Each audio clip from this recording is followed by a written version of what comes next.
is the only guaranteed way to achieve success. You know, you might get lucky and something great might happen to you, but the only way to guarantee you're going to be successful is to continue to work hard. Don't strive to be average. We say that all the time. You know, we're not just trying to win a game. We're trying to win a season full of games. Same thing goes for you in your life. You gotta try to not be average. You know, work to be more than average. Set your expectations high and then work really hard to get there. That's basically a really good key to your life, is make sure that you are setting your expectations high enough. You know, Mozzie said earlier that, you know, he didn't want to be a guy that was just, you know, kind of doing a normal job. You know, he had aspirations of playing in the NFL, and he wasn't going to let anything else set him back from that. And it took him a long time to get there, but he finally did meet his goal. I hope that you guys leave with confidence. You know, not cockiness or arrogance, but confidence. Confidence in yourself that you can do what you put your mind to do, and that you can overcome any obstacle that's put in front of you. And the last thing, this might be the most important, is to be self-motivated. The older you get, the less people are going to be around you that are interested or helping you reach your success. At some point, you're going to have only yourself to rely upon. Right now, you have your parents at home, you have your grandparents at home, you have coaches, you have teachers, you have administrators. Everybody is out there trying to help you find your way. The older you get, the less those people are going to be really interested in your success, and it's going to be you.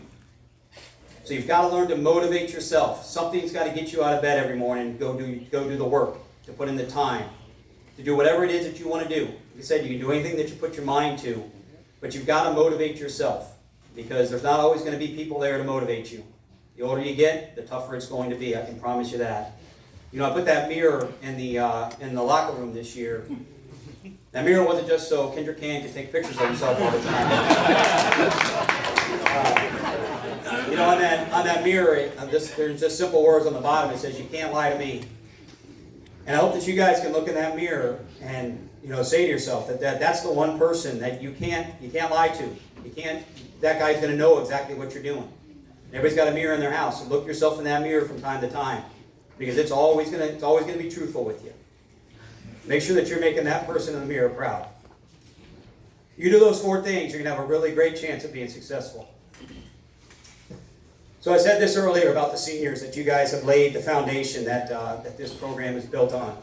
This is the first group of seniors, and I say this with all earnesty, this is the first group of seniors that really put the team in front of themselves. From start to finish, we've had other teams with great athletes, great players. You know, we've always had a good coaching staff. We've done a lot of really positive things. We had a team that went undefeated. But the downfall of those teams, even though maybe they were a slightly bit more talented, the downfall of those teams is that they played a lot of times for themselves. They didn't necessarily always motivate their teammates. And I think that the one legacy that this senior group will leave behind is that if you want to be a champion, you've got to put the team first. You got to think about others. You can't be selfish. And that's why this team and this group of seniors is so special to me and to this whole coaching staff. You guys played unselfishly, and you set the bar really, really high. And I know that you guys taught the next group how they're supposed to do it. So we're going to call all of you up here. We got a little gift for you, and we've got some video to show from you as well.